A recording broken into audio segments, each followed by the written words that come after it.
my pleasure to introduce John Girvan, who is Evening. well-known local historian and various other things. And I like the way you've got your books and walks poster behind you, just to make sure we don't forget. And I suspect one or two of Oh your yeah. books might make a bit of an appearance during our talk. So the way we're going to run this is so we've got the series of questions have been fired in advance. So we've got 6 in advance and 6 in the Q&A, and we'll just have a go at answering them. So I'm going to put John on the spot with one of the ones that we've had before that came in advance, which is, John, what started your interest in local history? Did you study it at school? Was there an event that sparked your interest? What did your father and grandfather do? Were they also blacksmiths? And is this related to the interest? In less than 10 minutes, go. That's the problem. 1 hour, 10 minutes. What can I say? I've always been interested in history and a bit of a pain to my parents. But no, I didn't study it at school. I just liked old things. And as a youngster in the 50s, we used to collect funny shaped stones and obviously go to the monuments. But then I was a collector, which is bad news. But you must appreciate this. We are talking about the 50s. My mother took me to the Roman baths. Now, I've got an exhibit to show you, one of my famous exhibits from my schoolboy days. Now, here it is. I don't know if you can see it. It's a little jar. Now, the label on it is Roman hot water from Bath. Now, this is genuinely Roman hot water. Hot water. But the bad news, you know it's cooled down now. So that's my silly boy exhibits. So we always used to collect these funny little stones, shaped stones, and I used to bring them to the museum. The curator, he was known as the curator, was Nicholas Thomas. And anything with a point on, we would, oh yes, that's surely an arrowhead. And it's always disappointing to say, no. However, one exhibit I brought along, and I've still got it. So a pointy bit of flint. When Nicholas saw, and this is, as I say, Nicholas Thomas, and do you know what this is? It astounded me. It's half of a Neolithic axe. Now, apparently it was about twice as long as this. Now, where I found it was very relevant.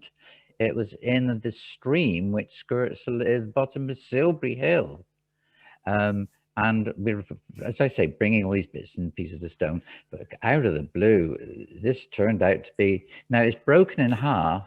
Apparently, religiously, when it was blunted, they would ceremoniously break it in half and throw it into the stream as an offering. So that's something which really come back on itself. Right, so my history. My father's a tailor, and he came from Ireland. And my grandfather, we had the Girvan nursery in Ireland, a place called Ballysnod. Now, there's a name. And as a youngster, I always remember the story from my father. My father cycled from Ireland on his bicycle all the way without getting wet. So he came over with his sister. So yes, he was a tailor. So yeah, so where did I get my historical interest from? Goodness knows, but I'm still a bit of a pain. Now, can I tell you, in the early days, I was a young lad, Boy Scout, and I came to the museum for a bob a job. Now that seemed a good idea. Why not go to the museum for a bob a job? And the caretaker was Mrs. Cole. Now she was quite a character, and she always had her pinny, and so a pretty pinny. And she would find these jobs, but some of them were a little bit sort of hard by. Now, the little story I had to do, I always recall this.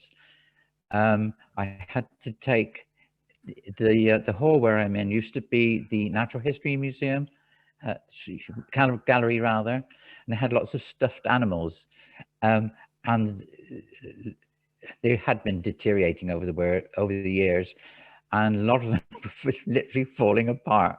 And I had, Mrs. Cole said, I wanted to ask me to take some things down into the cellar to be burned and incinerated because and I remember carrying, but I thought it was a turkey at the time, a great big bird.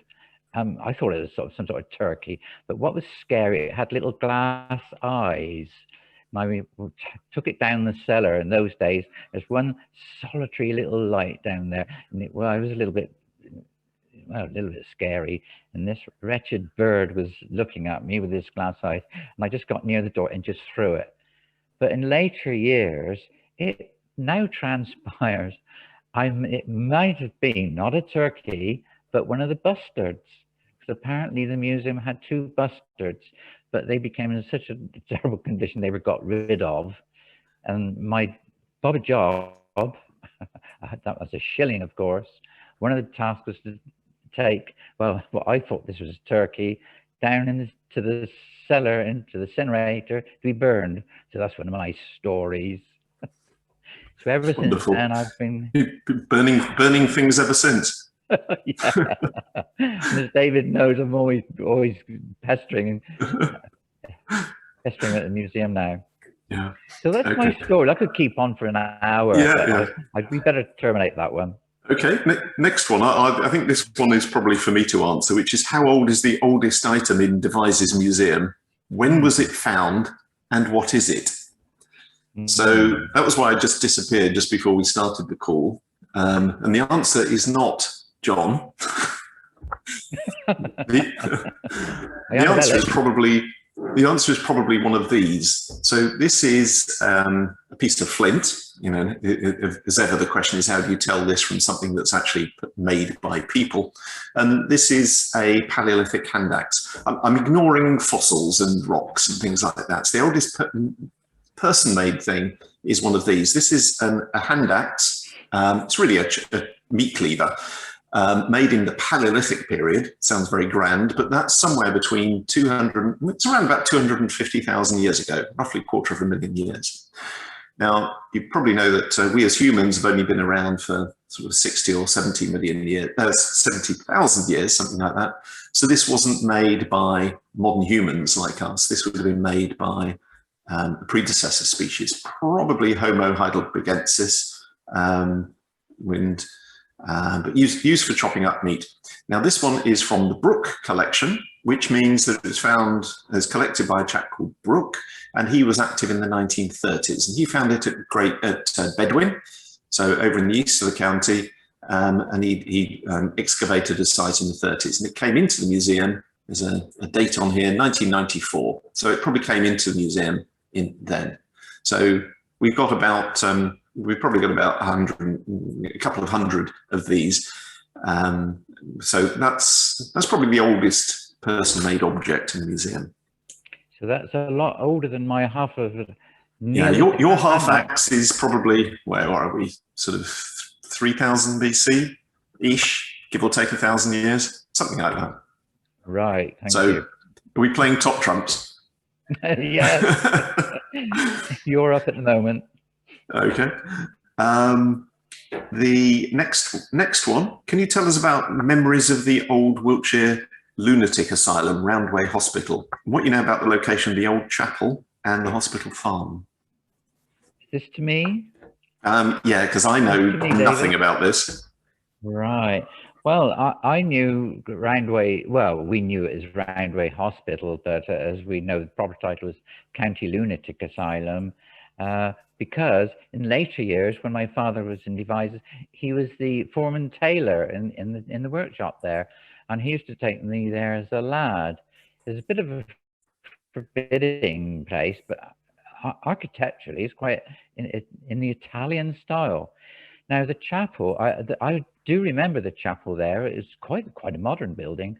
There are photographs. There's an excellent book by John Leach, whose grandfather worked there, called Inside Out. Now, I can tell you something about the little chapel, which was now demolished to make way for the housing estate. And that's a little bit of info. The altar front, from the altar, is now at St. Peter's Church in Devizes in the Bath Road. So that's a relic which happens to be saved. So I say, I knew the Reverend Maskell, who was the priest there, and I knew his son. he'd done a lot of research. What is interesting, parallel to there, was the little graveyard in Druce Pond that was closely associated with the little chapel. Then there was the farm. It was very much run down in later years, but the hospital was very much self-contained. We have had some wonderful photographs, which I believe came from the Newman collection, and that shows all sorts of things. They used to have a ballroom with a theatre. We've got photographs of the band that was there. They had dances, which were very popular at that time. So they had a theatre, they had the farm and the chapel, and the laundry is self-contained, and the bakehouse. There was very much a sort of self-contained unit. And I can tell you it opened in, looking at my notes, 1851. By 1858, there were 600 inmates or patients. I don't know quite what the technical expression is, but at that time, and I haven't quite got the date when it was closed, but John Leach's book is absolutely excellent. I know it's available in the museum library, in our library, because I think it's John Leach's grandfather was the medic at the hospital, I believe. Don't quote me. You'd have to read the book. So yeah, very interesting building. As I say, architecturally, it's quite an outstanding building. And as we know, it's now residential flats. It had these two. I suspect some of the people on the call live there. Yeah. Yeah, mostly. They've had two very imposing towers, topped by they were water tanks, and the vents on the top, which has been some interest shown lately. They're taken off like a louver vent. There's two of them in the grounds now. Yet again, I do believe it might have been featured in one of my books. Oh yes, Devizes Hidden Secrets. You're not putting in a plug, are you? What a surprise! I put a plug in for John Leach's book. Oh yeah. Well, which I don't think I think is like hen's teeth, to be honest.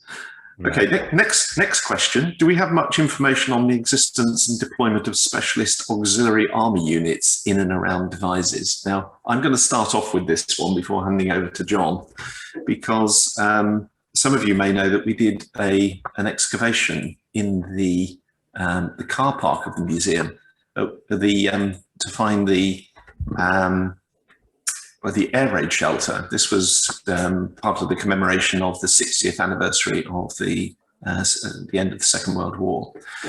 And hopefully you can see a picture of the museum car park with a blue square. That's where we're talking about. So that van and that car were parked over the top of the air raid shelter. And you might recognize someone peering down a hole. John likes his holes.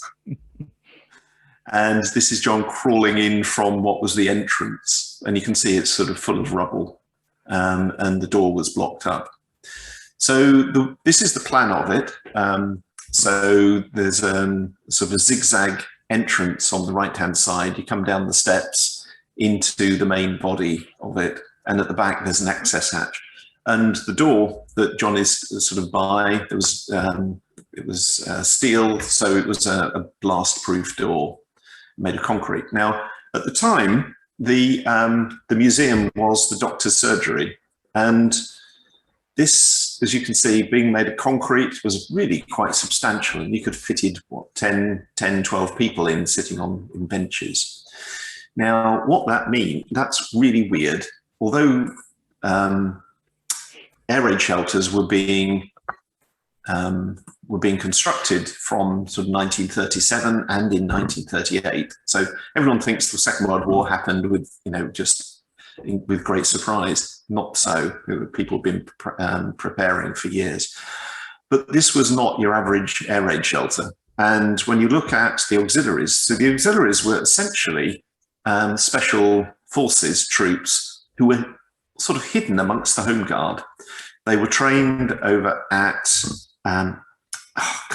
name's gone, the town just to the northeast of Swindon on the way to Lechlade. The The name's gone. Someone will remind me. I can't think either. I was going to say Hillworth, but it's not. It'll come back. Anyway, they were trained there, but then Highworth, that's it. Highworth, spot on. So from right the way across the country, these troops were trained at Highworth, and they were trained in blowing up bridges, sabotage, all that sort of thing. And so the idea is they would lie low while the Germans invaded and went over the top, and then they come out, blow up bridges and cause havoc behind the enemy lines. And this air raid shelter, it just fits to be what an auxiliary hideout. And of course, being in the back of the doctors was perfect camouflage because, of course, all these specially trained auxiliary troops had to go to see the doctor. And that's a perfect excuse for going in and out of a house without being spotted. But John, I think you've got something with you? Yes, well, I was very excited about it, and you kindly let me direct the excavation. So that was an honor for me. This was in 2009, and you hadn't long arrived at Devizes, had you, David? That's right. 2009, 2008. So it was a year after I got here. Yeah, it was so exciting. The front entrance was completely buried. All we had was the manhole, which the local builders thought it was a sewer inspection. But as we saw, it opened up to this chamber. But as I say, it was a lot more than just an air raid shelter. And it was something special. And we since found out that it was this auxiliary sort of special services unit. And what was exciting, always nice to find something. During our excavation, we had the boys help us, didn't we, David? We did. What they were known as, I don't know. The boys, yeah. Yeah, the boys, yeah, sorry. We found two of these contraptions. Now, can you see what it is? It's actually a telegraph set with a little Morse key on the top and an earphone. And we found two of these. So it's obviously quite an important, lot more than just an air raid shelter. And between us, we thought it was this for the special operations. The fact that there was two of these machines down there, so that was really quite exciting. A funny story about, I'm full of funny stories about this machine. We had youngsters coming to the museum, and they all wanted to see the excavation at the back. One little lad thought it was like Tutankhamun's tomb being excavated because we found this set of stairs going downwards. They were completely buried within the car park. But this telegraph machine, we were showing the youngsters, and they all had a listen in the microphone, and several of them were convinced they could hear Germans whispering on the telegraph machine. So that was great fun. But it certainly showed us it was something quite an important place. Yeah. And I found another of these bunkers, another one at Etchelhampton. Oh, really? But because of the youngsters getting in there and vandalizing it, it's been filled in, as indeed yours is. I say yours, David. It's partially filled in and sealed, isn't it? Because well, it's sealed, but the escape hatch is still there. Yeah, it's still there, isn't it, David? Still there, yeah. We know it's there. Okay. So there we are. It was all very exciting. So yep. So that's what we do know things about this. Next question. I've heard about bears being kept at the Bear Hotel and transported through the town's network of tunnels. Is there any truth in this? This has got to be one for you, John. What a fantastic story. I absolutely love it. Have I mentioned books? I've got a book called Hidden Secrets. Now, I'm going to tell you something. I have not heard of this story before. Oh, I'd love to. And these secret tunnels and devices. I'm one of the odd people that's been looking for the tunnels. But as far as a bear being transported in these tunnels, well, I would love that to be true. There is an old line print showing a bull baiting going on in the marketplace, and there was cockfighting in the theatre, which is now the site of Sainsbury's. But it's a lovely thought, a bear at the Bear Hotel. Now, the bear, which is over the porch of the Bear Hotel, was originally on 2 columns in the marketplace, and that was removed, I believe, in 1806. But the bear takes its name. It was the coat of arms of the Earl of Warwick, I believe. Let's have a look. That's right. Yeah, the Earl of Warwick, who was governor of the castle at one time, and his coat of arms was known as the Bear and Ragged Staff. So when you look at the bear, he's got this, well, it looks like a trunk, but the terminology was a ragged staff. So what a lovely story about bears in the cellar and the secret tunnel. Oh, if only. But everywhere I've ever lived, I've ever lived has had stories about there being tunnels under the town. Oh, now, yeah. part of that's true in the sense of there are lots of cellars and certainly are cisterns and things in Devizes. But the other thing that gives that story is drains. So in many places there are sort of culverts, so taking stormwater or sewage. And that's what's giving the story of tunnels. And there's nearly everywhere there's a story that there's a tunnel from the marketplace or the pub in the marketplace to the castle or something like that. But stories won't go away. Not true. I've been in every known tunnel, and I've never reached the castle yet. I've been in tunnels under the castle. Well, it would have to be one heck of a tunnel, is all I can say. Precisely. I'm afraid the stories are bigger than the tunnels, but hence 2 books. I did one under Devizes, the demand was there, and then I had to do another book, a very original title, Deeper Under Devizes. And then everyone's asking. What a surprise that you've written some books about exactly that topic. Everyone's asking for another tunnel book, but if someone could finally find me some tunnels, what should we call it? Even more Deeper Under Devizes. So I think we leave that one there, David. But the story, I think we better head. They won't go away. Next question. Although likely to be a matter of conjecture rather than evidence, when is it thought that permanent occupation of the Devizes site commenced? Where was that habitation centred, and why there rather than other local sites rather than Potton? I'll have a crack at that one, shall I, John? Have a go, yeah. So there's evidence of people living in Devizes all the way through, certainly from the Mesolithic, the Middle Stone Age, from about 12,000 BC. There's Neolithic settlement, Bronze Age, Iron Age, Roman, Saxon, you name it. But these seem to be all quite small settlements. Particularly, say, in the Iron Age, it'll be essentially a few farmhouses. Roman period is quite different. There's a whacking great big Roman villa under Quickfit. We know that because it was dug up in the 1640s, and some little statuettes of Roman gods found and a large coin hoard. Those statuettes are now in the British Museum. One day we'll borrow them back. And that was a big Roman villa. We did an excavation on the green, didn't we, John? We tried to find it, yeah. Yeah, which we tried to find it, but unfortunately we didn't. It was great couple of days, but there we are.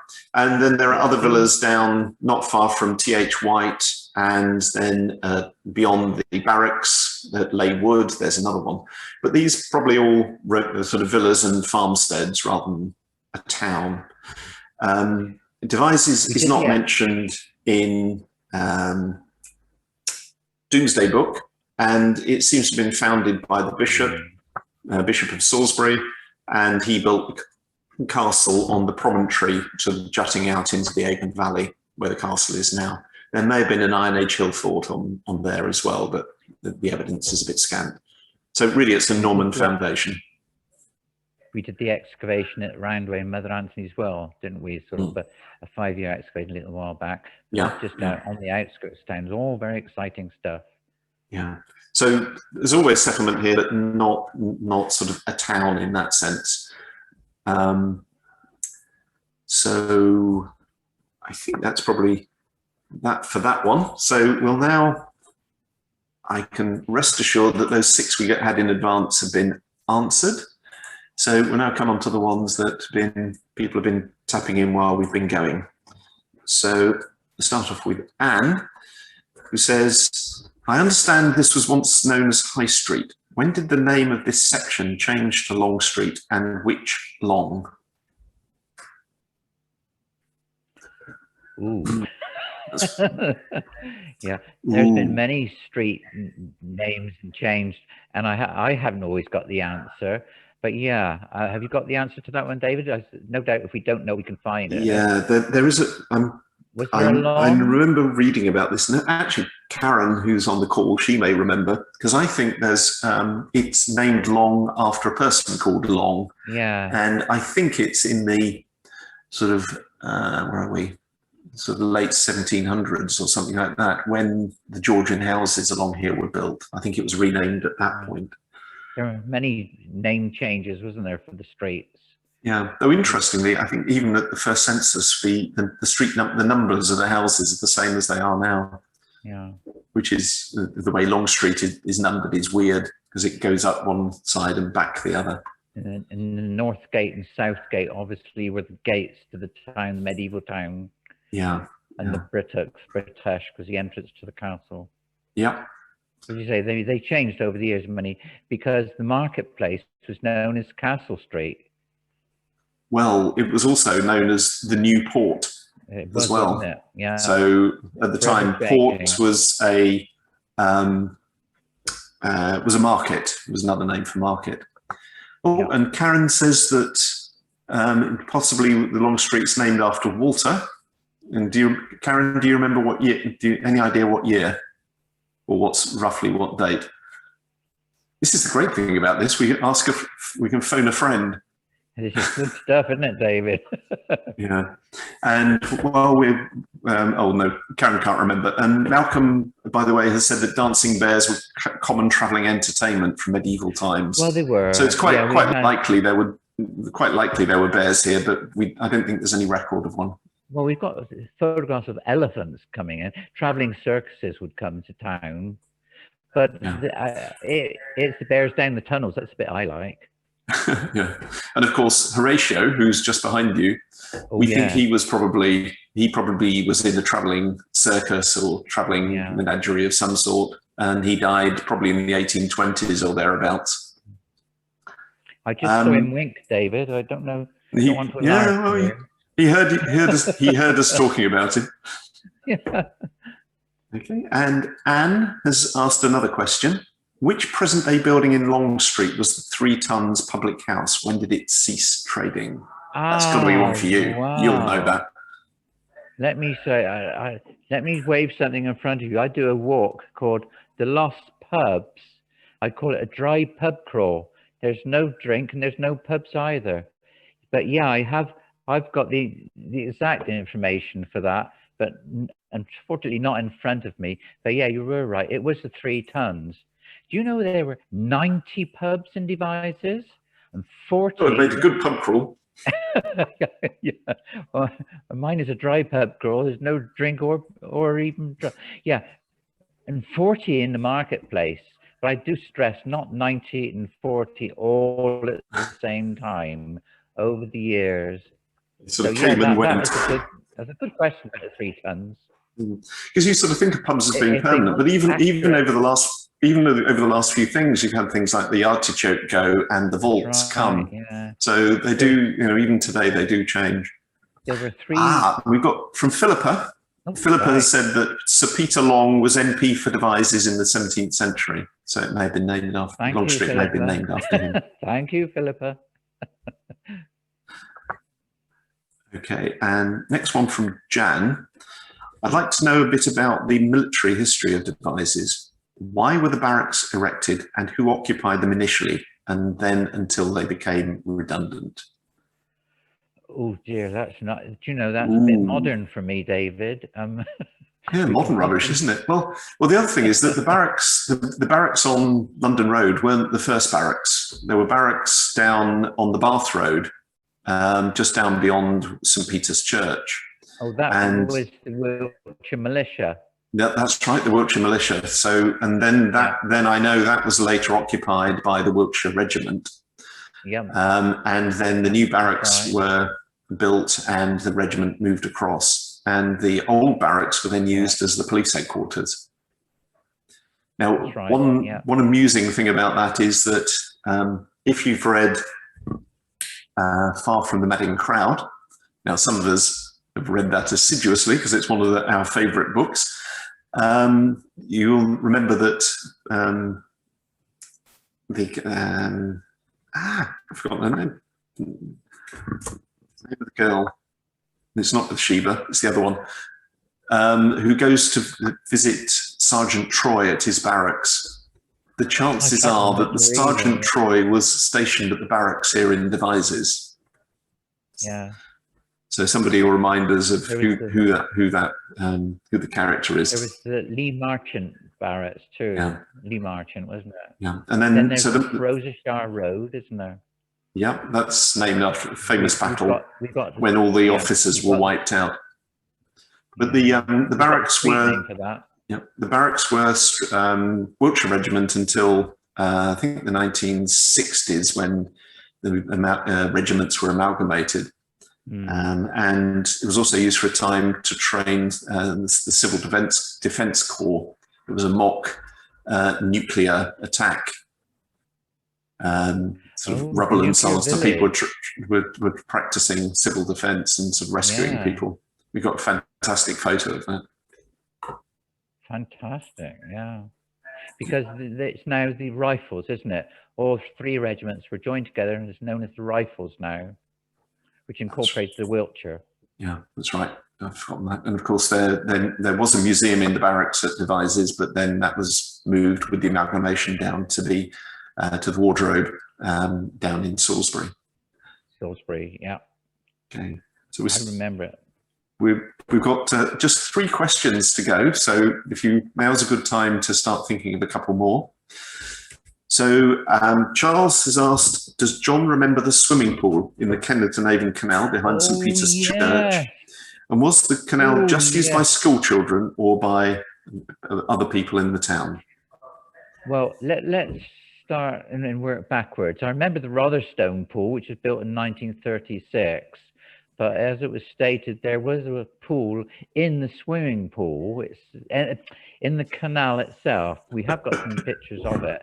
Now, I got a lovely story, which came from a certain elderly gentleman in the town.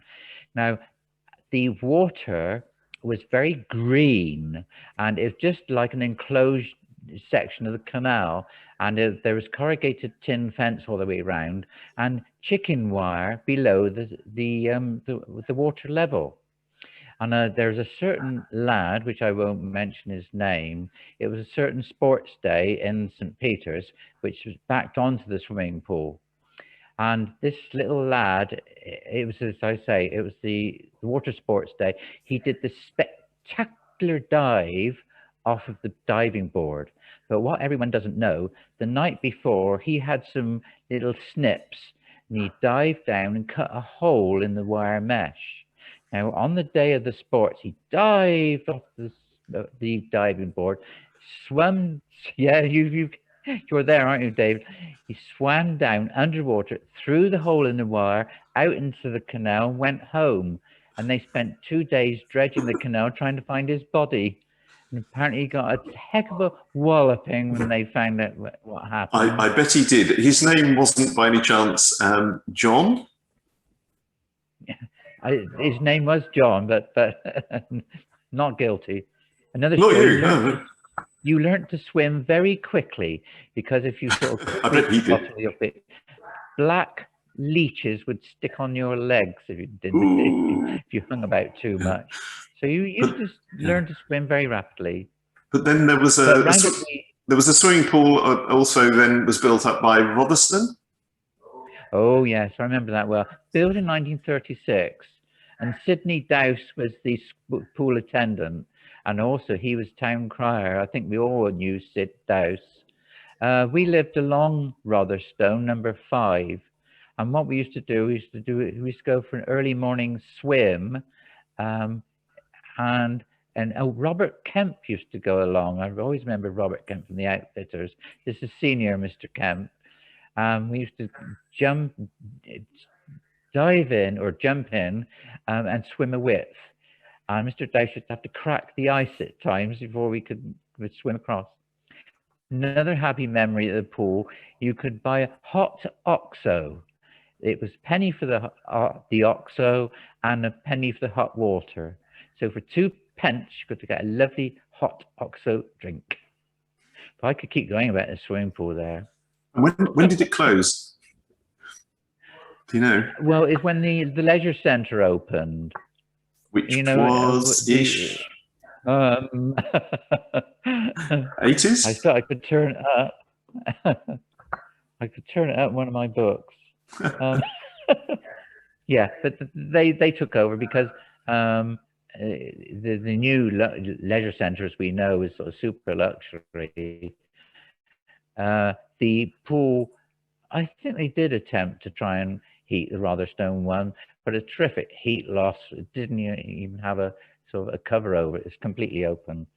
So the opening, I might well be able to find the date, but I've got it somewhere. So that's the story of our 2 pools. Or 3, if you include the leisure centre. Oh, 3 pools. Yes. And Kirsten has asked, when did the tobacco and snuff factory in Devizes in Snuff Street close, and what replaced it? 1966, and it became Woodward's Printers. The tobacco was very famous. The famous tobacco was called Black Beauty Shag. It was chewing black tobacco, rather disgusting. And they also did snuff, made snuff there, because originally there were snuff mills on the mound of the castle when the castle was destroyed and slighted. But that was John Anstey started the factory there. But as I say, Woodward's went there, the printers. Then they eventually went to Station Hill, the printers there.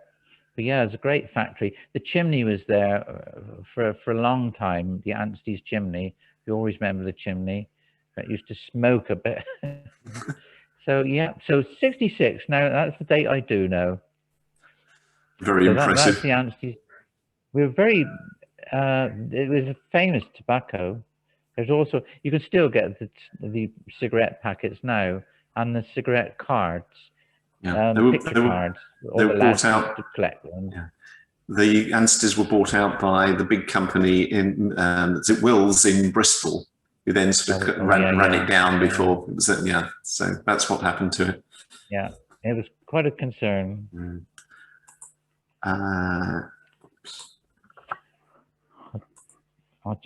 I'm going to see if I can find a date for the pool. Then while you're doing that one, I'll answer one for Joe, who has said, I've only lived in Devizes a couple of months, so forgive the question if it's common knowledge, but what can you tell me about the large building just north of the brewery that looks like a Greek temple? But I think I'll do that one if you don't mind, John. Oh, yes, David, carry on. So I'm afraid, so whoops, I'll just share my screen with you because I can show you that and tell you a little more about it. It's a great question, David. Yeah, so I think this might be it. This is the Devizes Assize Court, built in 1835, designed by Thomas Wyatt. And it was built as part of the sort of civic pride to try and say that Devizes should be the county town of Wiltshire. In many ways, quite lucky that we weren't, otherwise we'd be like Trowbridge, but I better not say that in front of people, otherwise they might take it the wrong way. And it was a assize court, which meant that there were judges from London came on a sort of quarterly basis and would hold important trials at the court, which included murder and really quite serious offences. There were 2 courts there. One on the left, the one on the left-hand side was the assize court. The one on the right was a magistrates court, and it was in use until the 60s, if I remember rightly, perhaps even 70s. And then it's been empty ever since, and it's had a very sorry history since. However, we hope that we might be able to do something with it, because it's now been purchased by a brand new charitable trust, the Devizes Size Court Trust, with the intention of it being a new home for the Wiltshire Museum. And we ran a consultation event in September. So you see Phil Harding from Time Team, who's one of the museum's patrons, who came along to come and see it. We had the back of the building open. The building itself is in a real state and it's dangerous. It's true hard hat territory. And then this is an idea of what it might look like, because we need to put an extension on the back, and we've got plans for how it would be used. So Joe, if you have, should we say 10 million quid to spare, then we can do something with it. So we're in the process of trying to persuade the National Lottery Heritage Fund that this is a project that they want to support. So we need about 12 million or so. So if you'd like to drop us in a check tomorrow morning, you can just pop one through the door of the museum, then we can get on with it. 12 million will do nicely. Right, information, David. The swimming pool closed in 1990 on the opening of Devizes Leisure Centre. The Rotherstone pool was gifted to the town from Lord Roundaway on his land. And there's the Rotherstone allotments also on the same piece of land. So 1990 was the date when Rotherstone closed and the Leisure Centre opened. Yep, Philippa got the Devizes Leisure Centre opened in 1990 by Her Majesty the Queen. Correct. There we go. I've just been referring to a certain book. Right. Who was the author? Can't think. You know, I just can't imagine. And then Tony or Zita have asked a follow-up question. Tony and Zita have asked a follow-up question about the assize court, which is, where did the judges lodge? So they would have stayed at the I forgot the name of it. The big house, almost opposite. Yeah. So it's solicitors. Then it's Wandsborough Solicitors, and I can't remember the name of it. It's not Northgate House, because that's the next one over. Anyway, but their game, that was a pub at one time. Was it? I didn't realise that. According to initially it was initially Judges Lodging, but more recently then the judges stayed at the Bear Hotel rather than having a separate house. It was a pub originally, according to the Lost Pubs tour. Right, and Anne has said Northgate House. Thank you. That's right, Northgate House. Okay, so we've done that one, and another one from Charles. Was there an access passage from the castle to the railway station? I like the way that Charles doesn't say tunnel, so the owner could have his own access to the railway platform. A quid pro quo for allowing the railway to tunnel under the castle. I think that's a bit of an assumption, really. It's not a written fact.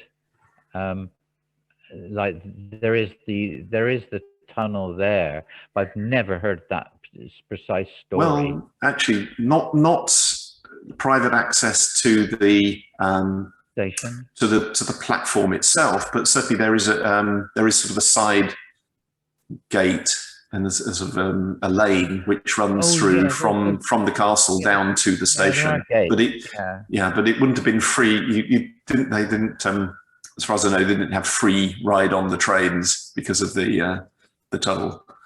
I think it's just a convenience. There are all sorts of gates and postern gates on the castle. Yeah, you are. She is right. It did access to the station. Down to the station. Yeah. But the tunnel itself was for the trains, which goes under the moat, dry moat. That's right. They just dug the moat out a bit extra and then put a roof over it. So it's the name tunnel is a bit of a misnomer, because you think that's sort of going down, down deep. So they only needed to dig down, let's say 10 or 15 feet, and then build an archway over the top to make the tunnel. It's called cut and shut, David. When they do that, I was going to say cut and cover, but that's the tube in London. Yep. So Joe apparently doesn't have 12 million quid to give us. Isn't that shocking? She'll have to try harder. And the last one we've got at the moment is from Rosalind, saying, what is the greatest historical scandal or murder to engulf Devizes? Oh my goodness. Well, there's the Ruth Pierce story, isn't it? It's not a scandal, it's true, isn't it? That's always a nice story. But a murder, let me have a little think. There's so many legends.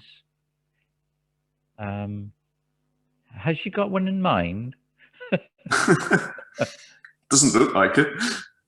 Well, there is the Ruth Pierce, our famous story. Yeah. But I was reading the book about Mr. Witcher and the Roadhouse murder. Yeah, which is very well known because, of course, that spawned a TV production of some sort. But though that was over at Road on the farm, sort of beyond Trowbridge, and yeah, Rosalind said no, nothing in mind. Where a child was murdered and hidden in the privy, the body hidden in the privy, and the trial was held. Sorry, the person accused of it was brought to Devizes. They were in the prison, and they were committed for trial at Devizes, but were actually tried in Salisbury. I found the grave for the little lad who was murdered in the graveyard at Road. Yeah. You know what intrigued me? At one time, Road was in Wiltshire. The boundary changed. You know, one minute it was in Wiltshire, and then it was outside Wiltshire. There was a loop in the county boundary. Bit of trivia that was, wasn't it? What I've just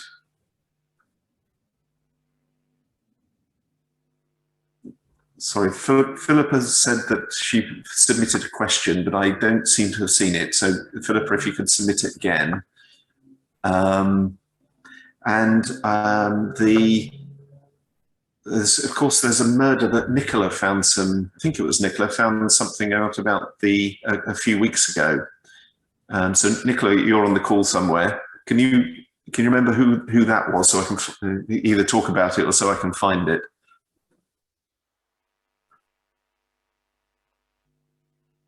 I wonder what age it was, what period of time the murderer she's talking about. It's something like the 1850s or 1860s, and it was a chap. There was a fight in the workhouse, and one chap hated it and stuck a red hot poker into the neck of one of the other people in the workhouse, and then they were tried at the assize court and executed at the prison. And I can't remember the details. Another grisly one is the last woman to be hanged in England was hanged at Devizes. That's the one, Charles Gerrish. What a surprise! It's in a book. How did I find that? Yeah. Having said that, there was numerous murders in Devizes, but that was quite a grisly one. He thrust a red hot poker into his friend's neck. I like. You've got friends like that. Who needs enemies? The banner on the poster. Charles Garris, 70 years of age, was executed this morning for the murder of another pauper in Devizes Union, which was the workhouse. He seemed indifferent to his fate, and at the time of his trial made language that shocked all who heard him. He died without a struggle. I think he was cursing his head off when he was on the gallows. I bet. Oh, and then at the end, at the bottom of the poster, there's a song you could sing, because though this wasn't a public execution, you could stand outside the gatehouse, and you had a song you could sing with a little chorus all about the execution. Sounds rather jolly, doesn't it? Certainly does. That's before they had TV for entertainment. Yeah. And to follow on that, Tony and Zita have asked, where was the workhouse? Well, we do know St. James's Hospital, as we knew it in later years, but that was originally the workhouse. So What that's is it that's now? St James's Surgery. It's under there, behind, sort of Yes, behind it is. Roses. That's right. Yeah, that was a Mm. Union Workhouse. Yeah. Yeah, I knew it as St James's Hospital for the Infirm. In fact, the school dentist used to be there, Mr. McMinn. That's brought back some memories.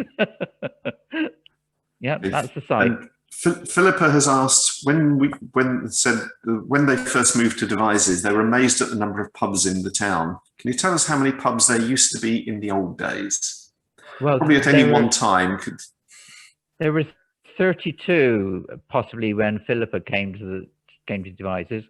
But as I say, dare I mention my lost pub talking. There's some fantastic names. There was a pub called the Wheelbarrow on the Green, which is rather interesting. And another one with a bit of a suspect name now called the Black Boy. I think there is a Black Boy in Bristol, but that we've got to be very careful with that one now. But yeah, over 90, as I say. Now, what used to happen, pubs would often change names on the same location. And quite often, the pub landlord, if he would move, he would take the name with him, which is rather extraordinary. So I said there were 3 black horses, several crowns. So it is quite an involved subject. Carol has asked, how big is the old castle compared to the current castle? And can we ever get a tour of the castle grounds? Oh, what a lovely thought. Mm.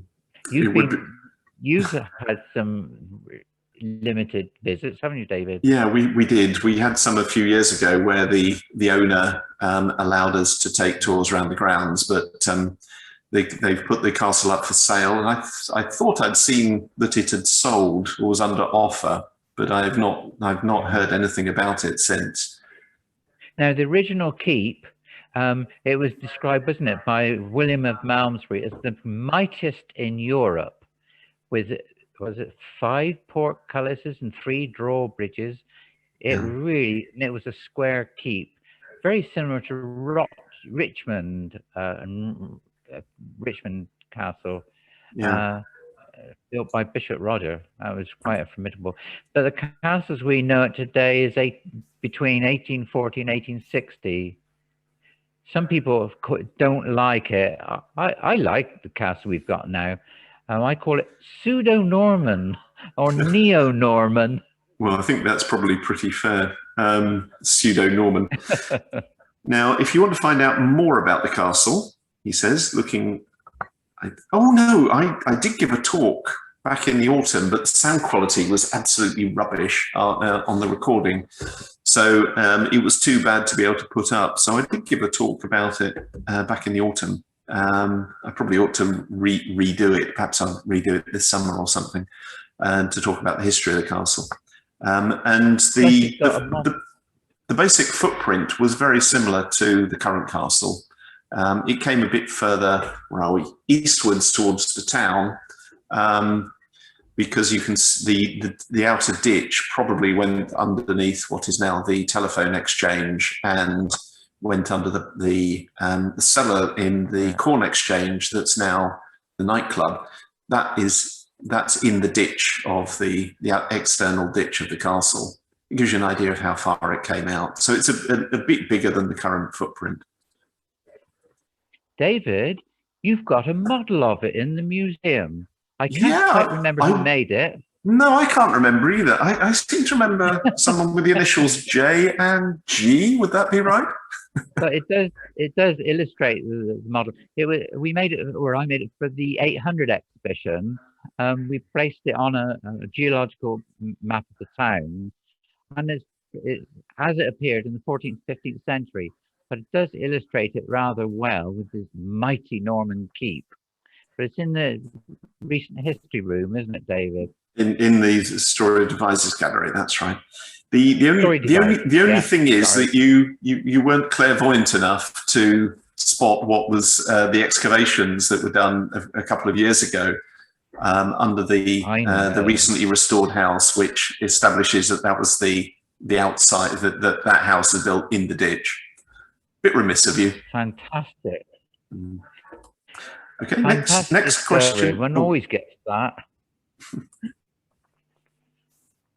Next question. Can you tell us anything about Brown and May, the Devizes engineering company? Yes, it's on the site of what was the old Chivers site, which is now Morrison's. It was quite an outstanding company.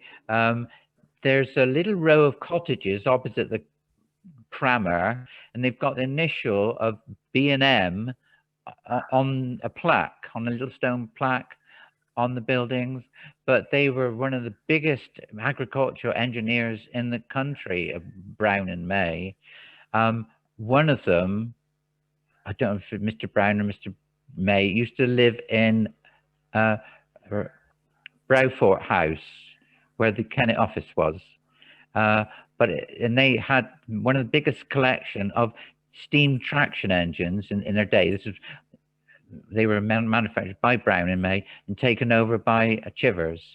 So that's where the site was. It's quite an outstanding place. The front gates were saved, and they're on the site where David Hinton used to live in the oh, my memory's going now. And then oh, gone. Anyway, the gates are still around. The gates are still around. That's good to know. And we've got a model of one of the traction engines, and there are a few. There are traction engines around still that are looked after by local collectors. The original Brown and May was a stationary engine. It was power for threshing. Yeah. So the traction. Yeah. And what a stationary engine is doesn't mean it's sort of sits around. It was on wheels, and it looks like a traction engine, but it wasn't self-powered. It had to be pulled around either by horses or a traction engine, and it would have stood and powered a threshing drum or steam plow or something like that. It wasn't a locomotive. So Pat Wheatley has asked, what is the oldest building apart from the church or castle in Devizes? Right. Well, one of the oldest pubs in Devizes, this keeps altering, apparently is the Elm Tree, 1525. But it's always very debatable. There's Great Porch House, but they found a dating stone in the Elm Tree.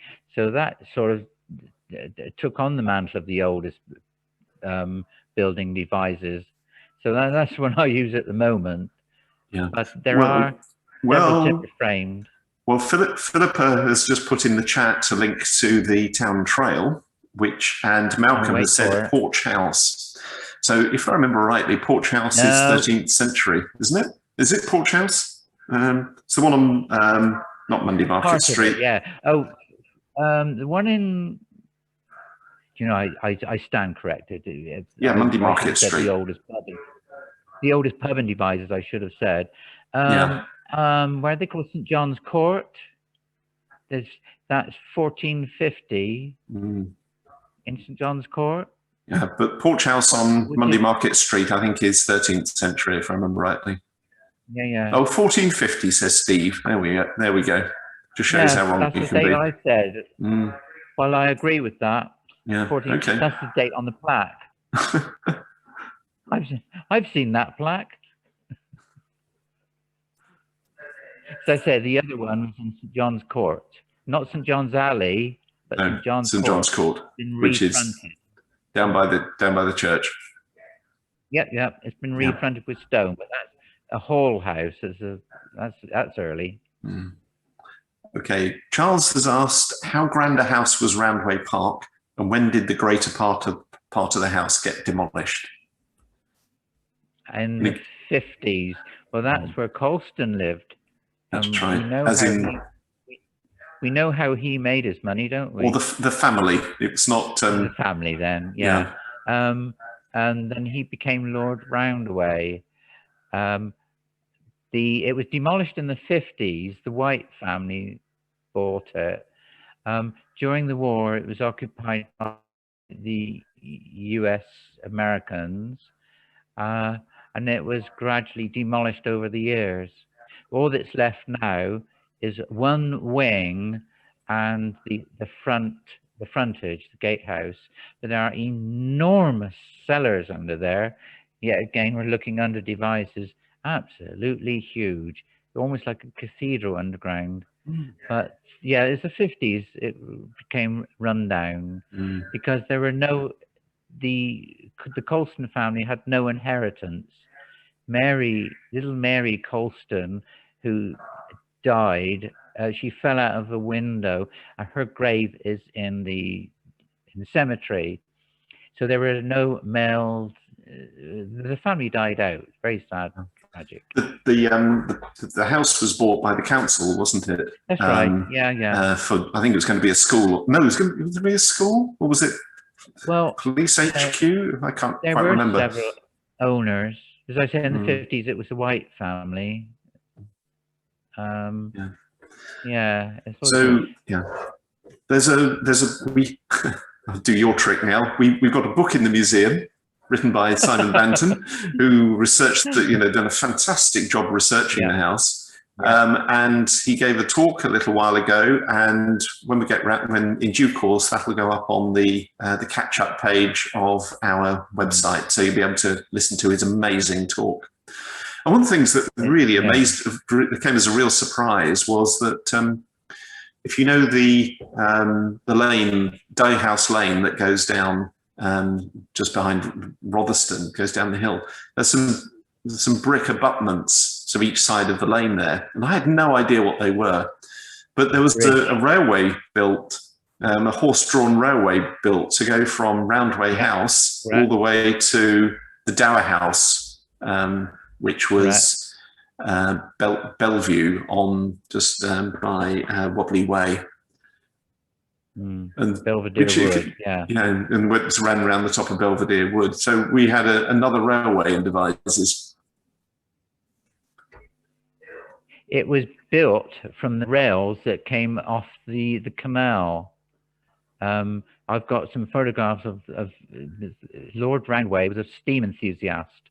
And not only did he have a miniature railway in the house, he had these rails constructed, and they had a little carriage which was pulled by a dog or something, and Lady Roundway would go along all the escarpment there in this little carriage. But as you know, the abutments was a bridge, and there is a ghost down there. Dare I say it? And on certain nights, you can see this galloping, and apparently this chap on horseback, he gallops across the bridge, which isn't there. So there. Yeah, but you're right about the bridge there. Yeah. And there was a summer house in Belvedere Wood, which has now been demolished. We used to play in there as a lad, and another gazebo up towards the hill. But this is all part of the estate before everything run down, sadly. But yeah, that bridge is exciting. The council have now got a little walk now in Belvedere Wood. Really nice. Yeah, it is. Okay, Vic has said, does anyone know what cemetery is the Dissenting Meeting House? And it looks like they've got some connection, because they said that Dinah, a member of their family, was buried at the meeting house. Dissenting Meeting House. Would that be? It wouldn't be the Quakers, would it? Photograph. Well, there were several. I mean, hang on. Can't remember what book it's in. I've got photographs of them. There was a graveyard there. They removed the headstones, but the bodies are still in the ground. Apparently. Sorry, where is that? Where there's the Salem Chapel. Hang on, I wonder which book it's in. Ooh, this is the trouble, isn't it? Yeah, if they care to contact me, I can click. Yeah, So, I think there are lists of graves that were there. Oh, what's this? so Malcolm while you have a look, I'll pick up what Malcolm has said, which is that there's a Quaker cemetery in Hilworth Park. So as you go into Hilworth Park, on the left-hand side, but I don't think that would be the dissenting meeting. That would fit the meeting house bit, but not the dissenting bit. Yeah, so, no, I think that's what they call the Salem Chapel. Hang on, very embarrassing. I don't know. Well, isn't Salem Chapel the one on New Park Street? Yep. There were several burial grounds. There was another one in the car park of the central car park. Burial ground there, and the council tarmacked over it. I stepped on a bit of a story there, and the graves were still under the tarmac, which And we've got two more questions, and it's 20 to 9, so perhaps there might be time for just one or two more, but this I think we'll be drawing to a close. So Emma has said, what 2 items typical of Devizes would you put in a time capsule?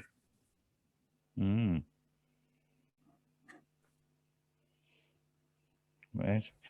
So while you're thinking about that, let me just go back to Vic and say, if you would like to email me, david.dawson@wiltshiremuseum.org.uk, if we can't find out where you are from our records, we'll see if John can find out where the dissenting meeting house is.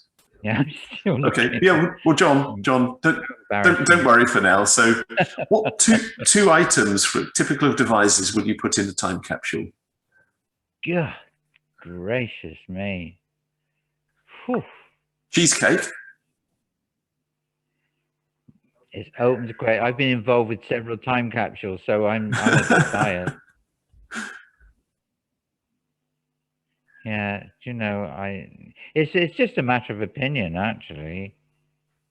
But yeah, it's great. Cheesecake. You could cheesecake and Devizes pie. Well, yeah, you could run it as a competition for the museum, couldn't you? Yeah.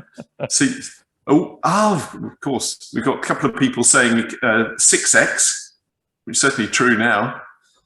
Well, yeah, the one that I was involved with, White Horse, there are some bottles of 6X in there, but the bottles were empty. A certain someone, not me, emptied them before they were buried. That was quite funny. But we put all sorts in there: coins, postage stamps, and typical Devizes items. It's up on the White Horse, on Rainway Hill. But there are several time capsules around the town. Every now and then they discover them. Yes. Well, people are quite right. 6X is a must. Yep. And Stuart has said he's got a reference to the Wiltshire Dissenters Meeting House certificates and registrations. So perhaps Stuart can, if Stuart would like to email me, then I can send that on to Vic. Okay. Then Steve has said, why do we seem to have such a French connection? Cane Hill and Dunkirk Hill. Oh, wow. It's the Normans, isn't it? Well, not Cane Hill, though. No, Bishop Roger. Lorna, your Lorna, she was a great one for that, with the French connection. Lorna Haycock. But Cane Hill isn't named after Caen, as in Normandy.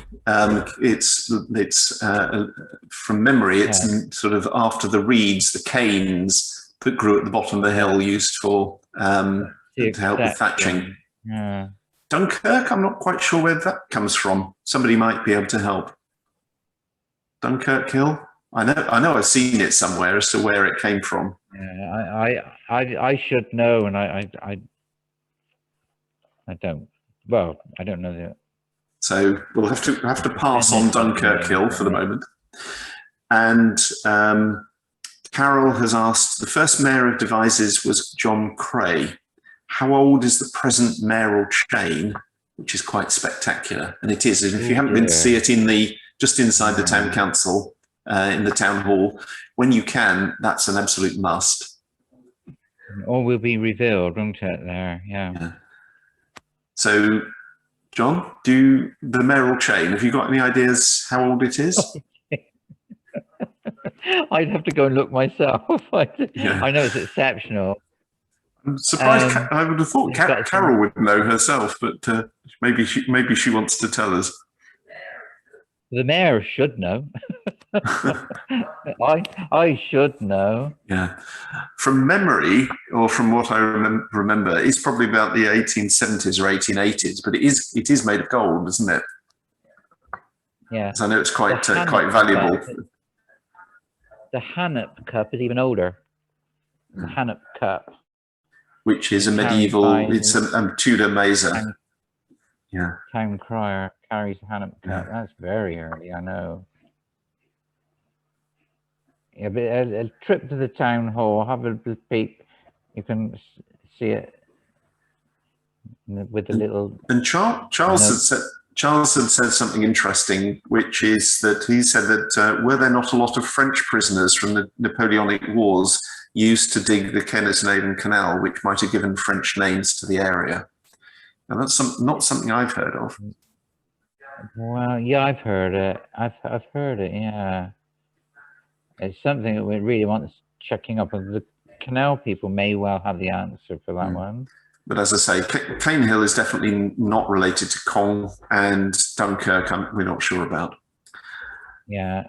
Okay, I think. Lorna Haycock was a whiz for street names. Oh, she was. She was. Okay, so I think that's pretty well it for questions, unless anyone else has one. So last call. Otherwise, we'll call that it for the evening. Any last ones? Oh, right. Well, not a question, but Carol has said, yes, the mayoral chain is solid gold. Oh, she wondered when they started to wear them. Rather than that particular chain, when they started to wear them. I don't know. And I have no idea. Gosh. No, I think we'll have to take the fifth on that unless someone else knows the answer. I've got plans of all the graveyards and Devizes, particularly the early ones. And which book is that, John? I can't quite see it. Can you lift it up? No, lift it up rather than deeper under Devizes, right? Yeah. And what about all the chapels, the burial grounds? See, deeper under Devizes is a good subject. Yeah. And the Old Baptist Chapel, that was interesting. That dated back to where are we? Now, I'm going to have to read this book, you know. Okay, and we've got one last question, John, from Charles Jenkins. Oh. Do we still have a town crier? Oh, that's a sore. I don't want to answer that question. Well, I don't think we do we? We did. So, Charles, are you volunteering? Sort of. I've got some strong opinions on that. I don't want to commit myself. One thing I remember is we had Devizes hosted a competition, a national competition for the town crier. It was 100 years ago, and then about 4 or 5 years ago. So there's a great tradition of town criers in Devizes. Yeah. So I don't think we've got one at the moment. Sid Dowse, he was very famous. The outfit is interesting. The town crier's outfit. It's scarlet, and he wears a riding hat because he was the keeper of the park, the Castle Park. And that's why he's dressed in scarlet, not a tricorn hat. Right. Yeah, believe it or not. Yeah, I didn't know I that. wish we did have a town crier. Okay, well, I think that's the last question. So I think with that, we'll say a huge thank you to John for being such a fount of knowledge. Well, I tried. Aided and abetted by your rather large collection of books, which are available on sale at the museum and other outlets, I imagine. Oh, yes. And we're hoping that when things get back to something like a bit more like normality, John will be able to start doing some of his walks again. So Yeah, I think you've just threatened to give a pub walk as well as your usual ghost one. Lost pubs and the heritage walk. Yeah. Okay, so thank you very much. Thanks, John, and thank you for coming. And goodbye, everyone. Yeah, goodbye. Goodbye.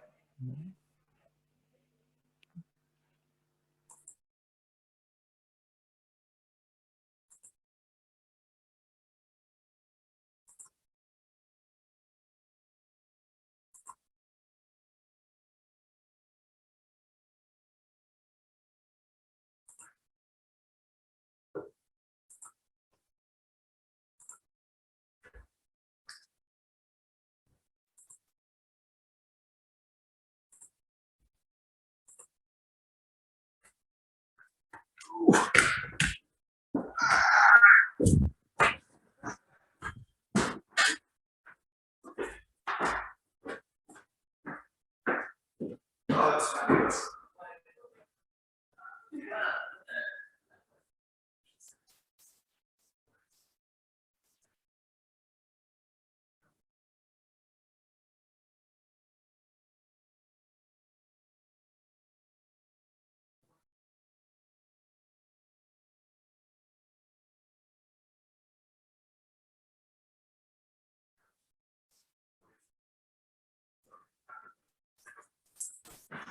I've turned your video and your microphone off, so nobody can hear.